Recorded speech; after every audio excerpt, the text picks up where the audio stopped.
ناظرین السلام علیکم۔ ہومیو میڈیکل انفو میں آپ کو خوش آمدید۔ میں ہوں ڈاکٹر شبیر احمد اور آج آپ کے لیے لے کر آیا ہوں ایک انتہائی اہم ٹاپک، دوران خون کا نظام اور بلڈ پریشر۔ بلڈ پریشر کا مرض دنیا بھر میں تمام بیماریوں سے بازی لے جا رہا ہے۔ دوستو، بلڈ پریشر دراصل خون کا وہ دباؤ ہے جو کہ خون اپنے بہاؤ والی نالیوں کی اندرونی دیواروں پر ڈالتا ہے۔ خون کا زیادہ سے زیادہ دباؤ جو کہ ایک بار کی دل دھڑکن کے باعث ہو اسے سسٹولک، اور وہ کم دباؤ جو کہ دل کی دو دھڑکنوں کے مابین ہو اسے ڈایاسٹولک پریشر کہتے ہیں۔ سسٹولک اور ڈایاسٹولک کا باہمی فرق پلس پریشر کہلاتا ہے۔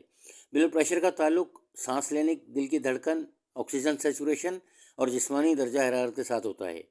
120/80 کو نارمل بلڈ پریشر کہا جاتا ہے۔ اگر یہ پیمانہ بڑھ کر 140/90 ہو جائے تو یہ ہائی بلڈ پریشر بن جاتا ہے، اور 180/110 یا اس سے بھی بڑھ جانے کی صورت میں میڈیکل ایڈ کی ضرورت ہوتی ہے۔ اب آتے ہیں ہائی بلڈ پریشر کے اسباب کی جانب۔ ذہنی دباؤ، تناؤ، نیند پوری نہ لینا، بلڈ کولیسٹرول کا بڑھ جانا جس کی وجہ سے خون کی نالیوں کا راستہ تنگ ہونے کی وجہ سے بہاؤ درست طریقے سے نہیں ہو سکتا اور بلڈ پریشر بڑھ جاتا ہے۔ چند ایک پرانے عوارضات مثلا گردوں کی بیماری اور شوگر لاحق ہو جانے کی وجہ سے بھی خون کے دباؤ میں اضافہ ہونے لگتا ہے۔ تحقیق کے مطابق بلڈ پریشر لاحق ہونے کا امکان عمر کے بڑھنے کے ساتھ ساتھ زیادہ ہو جاتا ہے، جو کہ 64 سال کی عمر تک عام طور پر دیکھا جاتا ہے۔ بلڈ پریشر کا تعلق خاندانی ہسٹری سے بھی ہوتا ہے، یعنی والدین میں سے کسی کو بھی یہ عارضہ ہے تو بچوں میں سے کسی کو لاحق ہو سکتا ہے۔ یاد رکھیے، بلڈ پریشر کا موٹاپے سے بھی گہرا تعلق ہے۔ موٹاپے کی وجہ سے دل کی بیماری اور ہائی بلڈ پریشر لاحق ہوتا ہے۔ ورزش نہ کرنا بھی بلڈ پریشر کا سبب بن سکتا ہے، کیونکہ جسمانی اعضاء ایکٹیو نہیں ہو پاتے، جس کے سبب دل کی دھڑکن بڑھ جاتی ہے۔ تمباکو نوشی ہائی بلڈ پریشر کا ایک اہم سبب ہے۔ سگریٹ نوشی، تمباکو چبانے سے یہ عارضہ لاحق ہو جاتا ہے، کیونکہ تمباکو نوشی کی وجہ سے خون کی نالیوں کی اندرونی دیواروں کی لچک کم ہو جاتی ہے۔ نمک کا زیادہ استعمال بھی خون کے دباؤ کو بڑھانے کا سبب بنتا ہے۔ وہ خوراک جس میں پوٹاشیم کی مقدار کم ہو یا موجود ہی نہ ہو تو بھی بلڈ پریشر ہائی ہونے لگتا ہے، کیونکہ پوٹاشیم سوڈیم یعنی نمک کی مقدار کو جسم میں بیلنس کرنے میں مدد دیتا ہے۔ کیونکہ بلڈ پریشر بڑوں میں عام طور پر سے پایا جاتا ہے، مگر بچوں میں بھی ہو سکتا ہے، کیونکہ اس کا سبب کسی ممکنہ دل یا گردے کی بیماری ہے۔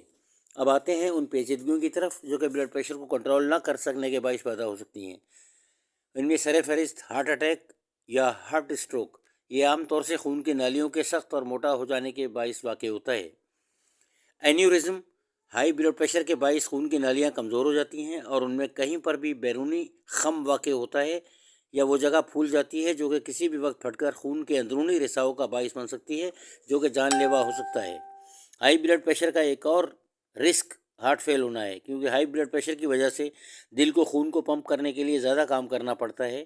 عموماً دل کے اندرونی خانوں میں سختی پیدا ہو جاتی ہے اور دل درست طریقے سے خون کو پمپ کرنے کی صلاحیت کھو دیتا ہے، یعنی وہ اس مقدار میں خون کو پمپ نہیں کر سکتا جتنی جسم کو ضرورت ہوتی ہے، اور نتیجہ ہارٹ فیل ہونے کی صورت میں نکلتا ہے۔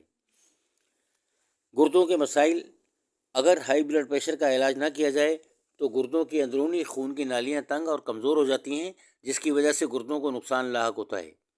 ہائی بلڈ پریشر کنٹرول نہ کرنے سے نظر کی کمزوری واقع ہو سکتی ہے، کیونکہ خون کا بڑھا ہوا دباؤ آنکھوں میں خون کی نالیوں کی دیواروں کو تنگ کر دیتا ہے۔ علاوہ ازیں جسم میں میٹابولک مسائل پیدا ہو جاتے ہیں، جن میں جسم میں مٹھاس یا شوگر درست طریقے سے جزوِ بدن نہیں بنتے۔ جسم میں عمومی طور پر اچھا سمجھا جانے والا HDL کولیسٹرول کم ہونے لگتا ہے اور بلڈ شوگر لیول بڑھ جاتا ہے، یعنی ہائی بلڈ پریشر کنٹرول میں نہ رہنے کی وجہ سے شوگر کا عارضہ لاحق ہو جاتا ہے۔ علاوہ ازیں بلڈ پریشر کنٹرول نہ کیے جانے کی وجہ سے سوچنے سمجھنے کی صلاحیت اور یادداشت کی کمزوری واقع ہو جاتی ہے، جسے ڈیمنشیا کہا جاتا ہے۔ تو دوستو، کیسی لگی آپ کو ہماری یہ دلچسپ اور معلوماتی ویڈیو؟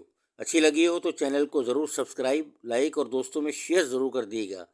اگلی ویڈیو تک اجازت، اللہ حافظ۔